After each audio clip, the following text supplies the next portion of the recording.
नमस्कार दोस्तों, स्वागत है आप लोगों का हमारे चैनल मैथ्स मेकर में। तो डेली की तरह आज भी लेके आए हैं सभी क्वेश्चन हमारा प्रीवियस ईयर क्वेश्चन है। जैसा कि आप लोग देख सकते हैं डिस्प्ले पे, ये भी क्वेश्चन हमारा असिस्टेंट लोको पायलट का पूछा गया प्रश्न है। इसी प्रकार का सभी क्वेश्चन करने वाले हैं। सभी क्वेश्चन का आप लोग को हम बहुत ही बेहतरीन तरीका बताने वाले हैं। कहीं भी किसी प्रकार का कोई भी दिक्कत हो किसी भी क्वेश्चन में कमेंट करके पूछ सकते हैं।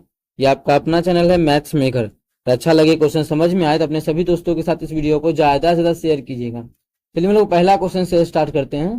ठीक है, सबसे पहले आप लोग को हम इसी वीडियो में बताने वाले हैं। जैसे ये भी देखिए असिस्टेंट लोको पायलट का है, ये भी देखिए assistant loco pilot rail driver का है। क्या है क्वेश्चन, इसका वर्गमूल ज्ञात कीजिए, पहला क्वेश्चन है। तो वर्गमूल निकालने का भी तरीका आप लोग को हम बता चुके हैं, फिर से यहाँ पे बता रहे हैं किस प्रकार से निकाला जाता है। सबसे पहले क्या लिखा हुआ है, 53 29, सही है ना, 53 29। इसका वर्गमूल कितना होगा।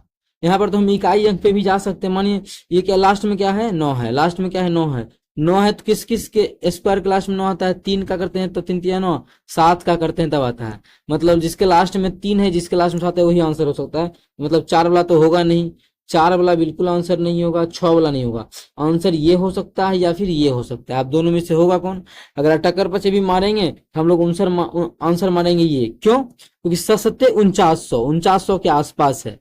और यहाँ पे जाएंगे तो 97 90 के आसपास है। तो 90 का स्क्वायर 99 180 इससे ज्यादा हो जाता है 90 का स्क्वायर। 97 का तो और ज्यादा हो जाएगा, मतलब इसका मतलब ये भी गलत हो जाएगा। डायरेक्ट आंसर हो जाएगा कौन सा, ऑप्शन 4। ये तो किया हम लोग इस प्रकार से, लेकिन हम लोग को अगर इसका मान निकालने आ जाए तब क्या करेंगे कि हाँ इसका बताना है इस बिना ऑप्शन के थ्रू। तो देखिएगा किस प्रकार से इसका निकालेंगे विदाउट ऑप्शन। ठीक है, इसका कैसे निकालेंगे। तो है कितना हमको लिखा हुआ है, 53 29, यही लिखा हुआ है ना, 53 29 लिख दिए हैं। सबसे पहले ये देखेंगे कि ये चीज ध्यान रखिएगा कि 1 का स्क्वायर कितना होता है, 1 होता है। 2 का स्क्वायर 2 होता है। 2 का स्क्वायर 4। 3 का स्क्वायर देखे तो 9 होता है। ठीक है, और 4 का स्क्वायर 16। ठीक है, और 5 का स्क्वायर 25 होता है। 5 का स्क्वायर 25, तो और कितना बचा 6 7 8, ज्यादा नहीं लिखेंगे, बस इतना से आप लोग को ध्यान रखना है, हमेशा लिखना नहीं है ये वाला, बताएंगे कब क्या करना है। 6 का स्क्वायर हो जाएगा छता के 36। 7 का स्क्वायर 37 49। ठीक है, 7 का स्क्वायर हो गया 49, और बचा हुआ एक हमारा 8 का स्क्वायर। और 8 का स्क्वायर कितना होता है, तो 8 का स्क्वायर होता है 8 8 64। कितना होता है, 8 का स्क्वायर 64 होता है। तो इसमें मेरा अब क्या होगा, इस क्यों लिखे ऐसा, 10 तक लिखना था, एक जगह कम था तो देखिए जरूरी नहीं था 10 तक लिखना, इतना हम समझा देंगे। इसका क्या निकालना है, वर्गमूल निकालना है।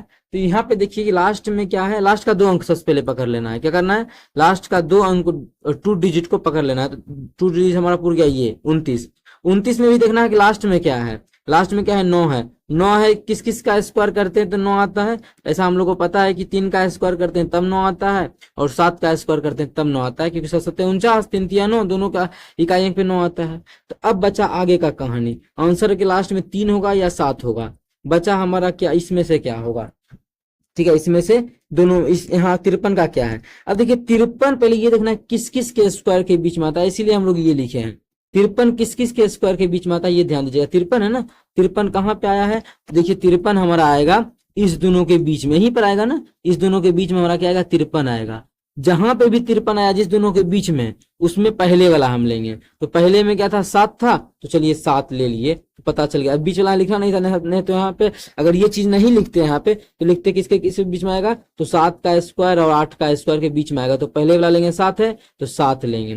ठीक है, अब देखिए ये दोनों का स्क्वायर होता कितना है, तो मने मन पता ही है कितना होता है, इसका स्क्वायर 49 होता है, इसका स्क्वायर 64 होता है। ठीक है, तो ये जो हमारा है 53 किसके ज्यादा नजदीक है, ये जो 53 है वो किसके ज्यादा नजदीक है, 49 के या फिर 64 के। तो हम लोग देखेंगे ये जो 53 हमारा है वो हमारा 49 के ज्यादा नजदीक है। किसके, 49 के। 49 और 64 में छोटा वाला के, मतलब 49 के ज्यादा नजदीक है, इसका मतलब छोटा है 49 और छोटा वाला के ज्यादा नजदीक है। तो इस दोनों में छोटा वाला कौन है, इस दोनों में छोटा हमारा 3 है, इसलिए यहाँ पे 3 आ जाएगा। इसका मतलब 73 हमारा बिल्कुल करेक्ट आंसर हो जाएगा। इतना टाइम नहीं लगेगा, बहुत ही जल्दी आप लोग निकाल सकते हैं, बस आप लोग को ध्यान रखना चाहिए कौन कहाँ पे क्या आएगा। ऐसा क्वेश्चन हर एक वीडियो में करवाने वाले हैं। ठीक है, 2 3 10 क्वेश्चन प्रैक्टिस करवा देंगे तो आप लोग ऐसा सीख जाइएगा। नेक्स्ट क्लास में भी देखिएगा ऐसा क्वेश्चन आप लोग को मिल जाएगा, देख लिया है ही, वो कराएंगे नेक्स्ट क्लास में। तब तक हम लोग और इस वीडियो के लास्ट तक बने रहिएगा, आप लोग को होमवर्क का भी प्रश्न मिलेगा, जिसका कि आंसर आप लोगों को कमेंट सेक्शन में कमेंट करके देना है। ठीक है, इसका आंसर जो भी होमवर्क का क्वेश्चन होगा। और ये क्वेश्चन होमवर्क के लिए हम दिए थे, अभी तक किसी से नहीं बना है, कोई किसी ने भी इसका आंसर नहीं किया है। ठीक है, इसका भी पिछले क्लास का होमवर्क यही क्वेश्चन था। चलिए हम लोग करते हैं क्या, 8% वार्षिक प्रतिवर्ष साधारण ब्याज की दर पर निवेशित कोई धनराशि 2 वर्ष 9 महीने में 732 रुपया हो जाती है तो निवेशित की गई धनराशि कितनी थी। निवेशित की गई धनराशि कितनी थी, हमें ये निकालना है। निवेशित की गई धनराशि, सबसे पहले देखिए बिना फॉर्मूला का अगर हमको बनाना है, विदाउट फॉर्मूला, ठीक है, फॉर्मूला जो होता है विदाउट फॉर्मूला का यूज करेंगे तो किस प्रकार से बनाएंगे, विदाउट फॉर्मूला। देखिएगा, ठीक है, विदाउट फॉर्मूला हम इस क्वेश्चन को कैसे बनाएंगे। फॉर्मूला होता है साधारण ब्याज का PTR बटा 100, बिना उस फॉर्मूला के बनाएंगे तो देखिएगा सबसे पहले कितना ब्याज लग रहा है, ब्याज लग रहा है 8% प्रति वर्ष, मतलब हर एक साल 8%, प्रति वर्ष का मतलब हर एक साल 8%। तो 8% का फ्रैक्शन वैल्यू सबसे पहले निकालेंगे, तो 8% का फ्रैक्शन वैल्यू जो होता है हमारा 2/25 होता है। कितना होता है, 2/25 होता है। 8% का फ्रैक्शन वैल्यू कितना होता है, 2/25। अब देखिए अगर मूलधन बोला जा रहा है इसमें, इसका मतलब होता है, अब इसका जो फ्रैक्शन वैल्यू है, मूलधन अगर 25 है, क्या मूलधन अगर 25 है इस पे 8% का ब्याज, ठीक है, 8 अगर मूलधन 25 है इस पे 8% का ब्याज जो होता है वो 2 रुपया होगा, मतलब 2 यूनिट में होगा, रुपया नहीं बोल सकते, यूनिट बोलेंगे, समझने के लिए मान सकते हैं, ठीक है, रुपया, कि आप 25 रुपया है उसका 8% अगर निकालेंगे तो 1 साल का 2 रुपया ब्याज निकलेगा। लेकिन यहाँ पे कितने साल का बात किया है, 2 साल तो पूरा पूरी है, तो 2 साल का कितना हो जाएगा, सबसे पहले अगर देखें तो 2 साल को तो हमारा हो जाएगा 1 साल का 2 रुपया, तो 2 साल का 2 दूना 4, 4 रुपया। लेकिन 2 साल का नहीं बोला है, और बोला है 9 महीना। अच्छा मानिए 2 साल को हमको बांटना था, तो 2 किए बट गुना कितना, 2 साल था तो कर दिए, अब तो हम महीना है तो महीना को पहले क्या करेंगे, साल में बदलेंगे, तो 2 गुना साल से गुना कर देंगे। 9 महीना में, 9 महीना में तो कितना साल हो जाएगा, 9/12 साल, इतने न होगा। यहाँ से काट के निकालेंगे तो 2 6 के 12 काटेंगे तो 3 3 9 3 दूना 6, कितना आ गया 3/2, मतलब 4। यहाँ पे ऐसे हम लिख सकते हैं 4 + 3/2, 3/2 का मतलब 1.5 होता है तो 1.5 भी लिख सकते हैं, लेकिन बटा में रहने देते हैं। कितना हो जाएगा, 4 दूना 8 3 11, इसको सॉल्व करें 11/2 आ जाएगा। इसका मतलब ब्याज जो हो गया, इसको अगर पॉइंट में ही सॉल्व करें, ठीक है, इसको काटेंगे कितना हो जाएगा 1.5, मतलब कितना आ गया 5.5, कितना आ गया देखिएगा 5.5। अब देखिए ब्याज हो गया 25 का अगर था, 25 अगर मूलधन था तो 8% के रेट से 2 वर्ष और 9 महीने का जो ब्याज हो गया, 2 वर्ष 9 महीने का वो हो गया 5.5 रुपया। 5.5 रुपया नहीं, यूनिट में बोलेंगे, लेकिन अभी हम रुपया समझने के लिए आप लोग को बोले हैं, रुपया ही समझना है, ठीक है, इतना हो गया। और मूलधन कितना था, 25 रुपया मूलधन था और 5 का 5.5 का ब्याज हुआ, मतलब मिश्र धन कितना हो जाएगा, दोनों को जोड़ देंगे तो मिश्र धन जो हो जाएगा वो हो जाएगा 30.5। कितना, 30.5। हम लोग का तो मिश्र धन आया है 30.5, लेकिन क्वेश्चन में जो मिश्र धन दिया हुआ है, क्वेश्चन में वो मिश्र धन देखिए कितना दिया हुआ है, क्वेश्चन में मिश्र धन 732 रुपये मिश्र धन हो जाता है। तो मिश्र धन हो कितना, धनराशि हो कितना जाता है 732 रुपया, ठीक है, मतलब बोल सकते हैं कि हम लोग का तो आया है इतना रेशियो में 30.5, लेकिन एक्चुअल में जो दिया है वो कितना हो जाएगा 732 हो जाएगा। कितना हो जाएगा 732। तो यहां से क्या करेंगे, तो इसको सॉल्व करेंगे, तो इसको काट के निकालेंगे तो बटा 10 हो जाएगा, 5 से काटेंगे तो 5 5 6 के 30, 5 का 5, 5 दूना 10, ठीक है, मतलब 61/2। हम इसको और थोड़ा सा छोटा कर, देखिए इतना जरूरी नहीं है, लेकिन एक एक चीज समझाना पड़ रहा है, इसलिए आप लोग इतना करना पड़ रहा है आप लोग के लिए, नहीं तो आप लोग जो डायरेक्ट कीजिएगा, देखिए 2 यहाँ क्या है बटा में है, तो उसका मतलब बोल सकते हैं ऐसे, इसको कट ही देते हैं, इस पूरा पूरी कट ही रहा है ना। देखिए कितना, 6 के 72 और 12 732, मतलब 12 बार में कट गया। अब 1/2 का मतलब 12, तो 2 उधर जाएगा तो गुना हो जाएगा, तो 1 अनुपात का मतलब कितना हो गया 12 दूना 24। अब देखिए उसका निकालना क्या था, निकालना था निवेशित की गई धनराशि। तो हम लोग जो यहाँ पे निकालना है निवेशित की गई धनराशि, मतलब मूलधन निकालना है, कितना राशि निवेश किया गया था। तो निवेश तो हम लोग तो 25 अनुपात में किए थे, मतलब हम लोग का तो 25 अनुपात में था मूलधन, तो 1 अनुपात का मान 24, क्या 1 अनुपात का मान अगर 24 तो 25 अनुपात का मान, 1 अनुपात का मान 24 तो 25 अनुपात का मान क्या हो जाएगा 24 गुना 25।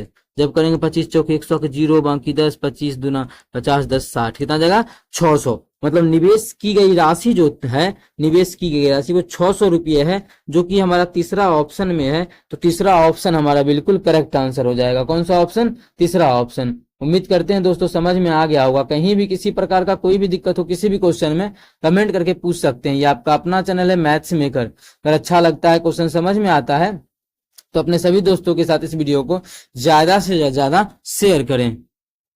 अगर हमारे चैनल पे नए हैं तो हमारे चैनल मैथ्स मेकर को सब्सक्राइब करें। ठीक है, ये क्वेश्चन का इस प्रकार का बना सकते हैं, या फॉर्मूला पे भी आप लोग जा सकते हैं, कोई दिक्कत नहीं है, लेकिन फॉर्मूला से काफी टाइम लगेगा। इसमें से हम लोग रेशियो मेथड जैसे लाभ हानि का क्वेश्चन करते हैं, उस प्रकार से भी आप लोग इस क्वेश्चन को बना सकते हैं। चलिए आगे का क्वेश्चन देखते हैं। क्वेश्चन नंबर हमारा कौन सा था? क्वेश्चन नंबर 3 क्या है? रथीन की वर्तमान उम्र 16 वर्ष है। और पता है आप लोग को एज का क्वेश्चन हम लोग कैसे करते हैं? Without option. जितना भी आज तक क्वेश्चन किए हैं सभी क्वेश्चन को किए हैं विदाउट ऑप्शन। ठीक है, सॉरी, विदाउट एक्स वाई माने। ठीक है, विदाउट एक्स वाई माने कैसे करते हैं? तो गो थ्रू ऑप्शन करते हैं, मतलब ऑप्शन से करते हैं। ठीक है, या फिर इसमें जो दिया हुआ है रेशियो, उससे। रेशियो तो नहीं दिया है, इसका मतलब इस क्वेश्चन को जो हम लोग बनाएंगे वो कैसे बनाएंगे? Go through option. ठीक है, चलिए देखते हैं क्वेश्चन क्या है।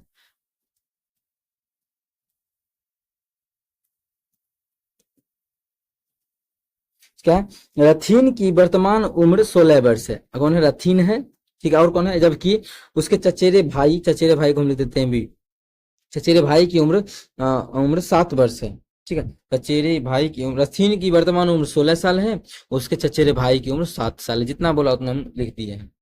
कितने वर्ष बाद रथीन की उम्र उसके चचेरे भाई के उम्र की 1.5 गुनी हो जाएगी? कितने वर्ष के बाद? तो हम लोग एक्स मान के नहीं बनाएंगे, एक्स मान के भी बनाएंगे तो ऑप्शन बन जाएगा। ठीक है, आसान ही क्वेश्चन है एक्स मान के भी, लेकिन फिर भी हम लोग एक्स मान के नहीं बनाएंगे क्योंकि उससे काफी टाइम लग सकता है आगे के क्वेश्चन में। सभी क्वेश्चन को कर रहे हैं तो बिना एक्स माने ही करेंगे। पूछ रहा है कितने वर्ष के बाद रथीन का जो उम्र है, उसके चचेरे भाई, कितने वर्ष के बाद रथीन की जो उम्र चचेरे भाई के उम्र का 1.5 गुना हो जाएगा? चचेरा भाई का जितना भी होगा उसमें अगर हम गुना कर देंगे 1.5 वर्ष के बाद, 1.5 वर्ष के बाद, तो रथीन आ जाएगा। कितना साल के बाद? तो मानिए एक्स साल के बाद ये हो तो एक्स साल के बाद ये हो, लेकिन हम लोग एक्स मान के हम लोग क्वेश्चन को पहले ही बोले नहीं बनाएंगे तो नहीं बनाएंगे। अच्छा देखिए, पूछा क्या जा रहा है? कितने वर्ष के बाद, मतलब इसी में से कोई एक मेरा क्या होगा? आंसर होगा। कितने वर्ष के बाद? हो सकता है 12 वर्ष के बाद, हो सकता है 11, हो सकता है 9, हो सकता है 10, इसी में से कोई एक होगा। हम लोग ऑप्शन के थ्रू करेंगे तो मान लेते हैं पहला ऑप्शन, चलिए 12 वर्ष के बाद। 12 वर्ष के बाद अगर 12 वर्ष के बाद अगर मान लेते हैं, चलिए यहाँ से क्या करेंगे? प्लस में हम 12 12 दोनों तरफ करेंगे, तब 1.5 गुना होना चाहिए। चलिए 12 12 कर, यार यहाँ से 20 पढ़ते हैं। अगर मानिए हम 12 वर्ष के बाद मान लेते हैं, तो 12 वर्ष के बाद कितना हो जाएगा? 16 12 28, और इसका 12 वर्ष के बाद 12 7 19 है, तो 19 का 1.5 गुना आएगा इतना? तो बिल्कुल हमारा नहीं आएगा, क्योंकि 19 क्या विषम संख्या, उसमें 1.5 से गुना करेंगे पॉइंट में आएगा। ये ऑप्शन तो हो गया गलत, ये ऑप्शन मेरा हो गया गलत। तो 12 से तो नहीं हुआ। चलिए अब हम लोग कुछ दूसरा मान के देखते हैं। अब हम कुछ हम दूसरा मान के देखते हैं। अब दूसरा ऑप्शन, इसको बस मिटाने में जो टाइम लग जाए। दूसरा ऑप्शन कितना? 11 मान के देखिए। 11 मानेंगे तो कितना हो जाएगा? ये 11 मानेंगे तो बिल्कुल हमारा आ जाएगा। 11 मानेंगे तो कितना हो जाएगा? 16 11 27, 11 मानेंगे तो 18, तो 18 का 1.5 गुना है, तो बिल्कुल देख लेते हैं। 18 गुना 1.5 अगर करेंगे तो कितना आएगा? तो बिल्कुल दशमलव उड़ाएंगे, 10 5 तिया 15, 5 दूना 10, 2 से काटेंगे तो 9, 9 तिया 27, बिल्कुल 27 ही है ना। कौन सा ऑप्शन मानने से हमारा हो गया? 11 मानने से होगा, तो 11 हमारा बिल्कुल करेक्ट आंसर हो जाएगा। बाकी इस बात सभी क्या हो जाएगा? गलत हो जाएगा। इस प्रकार का क्वेश्चन आप लोग इसी प्रकार से बना सकते हैं ऑप्शन के थ्रू। ठीक है, इसी को बोलते हैं गो थ्रू ऑप्शन मेथड। तो कोई भी क्वेश्चन आ जाए, गो थ्रू ऑप्शन, हम लोग इस प्रकार से क्वेश्चन को बना सकते हैं। उम्मीद करते हैं समझ में आ गया होगा। कहीं भी किसी प्रकार का कोई भी दिक्कत हो किसी भी क्वेश्चन में, कमेंट करके पूछ सकते हैं। ये आपका अपना चैनल है मैथ्स मेकर। अगर अच्छा लगता है, क्वेश्चन समझ में आता है, तो अपने सभी दोस्तों के साथ इस वीडियो को ज्यादा से ज्यादा शेयर करें। चलिए हम लोग अगला क्वेश्चन कर लेते हैं। क्वेश्चन नंबर 4 देखिएगा। क्वेश्चन नंबर 4 क्या है? उस विकल्प का चयन करें जो प्रश्नवाचक की जगह ले सकता है निम्नलिखित समीकरण में। समीकरण क्या है? 122 प्लस 345, यहाँ नहीं लिखते हैं, यहाँ पे लिखते हैं 122 प्लस 345 माइनस 1 गुना 10 11 भागा 337 बराबर प्रश्नवाचक चिन्ह। तो यही पूछ रहा है कि बराबर में क्या होगा, मतलब इसको हल करना है। तो सबसे पहले इसमें बोर्ड मास का क्वेश्चन नहीं देके थोड़ा इसी प्रकार से दे दिया, तो बात तो सेम ही है, किसी प्रकार का क्वेश्चन रहे। सबसे पहले क्या करेंगे हम लोग? भाग का काम करेंगे। ब्रैकेट तो है नहीं, सबसे पहले भाग का भी नहीं है, नहीं तो का करते। सबसे पहले हम लोग भाग का काम करेंगे। तो भाग कहाँ पे है? यहाँ पे है, तो भाग का काम करेंगे। देखिए एक चीज आप लोग को ध्यान रखना चाहिए, 37 का गुना जो होता है 3, वो हमेशा 3 को 1 आता है, याद रख सकते हैं आप लोग। ये चीज याद रखिएगा कि अगर 1 है तो 37 का गुना 3 होगा, और दोनों का दोनों जो मेरा है वो अभाज्य संख्या है। 37 भी अभाज्य है और 3 भी मेरा क्या है, अभाज्य संख्या है। और दोनों का गुणनफल जो आता है वो हमारा कितना आता है, 1 आता है, 111।